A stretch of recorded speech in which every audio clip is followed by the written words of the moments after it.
Ako bih morao najkraći način da opišem ono što se trenutno dešava u pokrajinskom odboru G17 plus Vojvodine, rekao bih da je zapravo u pitanju povratak otpisanih.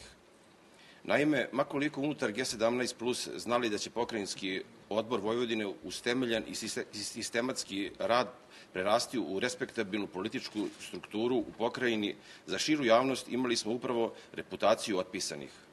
Zato je ovaj povratak stranke na političku scenu Vojvodine od posebnog značaja, ne samo kao potvrda politike G17 plus u celini, već i kao potvrda dobrog početnog kursa za novi saziv pokrajinskog odbora. Izborni rezultati u Odžacima i ostvarenih 6,1% pokazatelji su da građani naš otvoren i iskren odnos prema njima ipak prepoznaju. Naravno, u budućnosti rezultati moraju biti još bolji, a stranka u Vojvodini mora izgraditi svoj identitet i povećati prepoznatljivost. Da se još jednom osvrnem na ono otpisani. Kao što su izbori u Odžacima pokazali, daleko je od istine da su nas građani otpisali.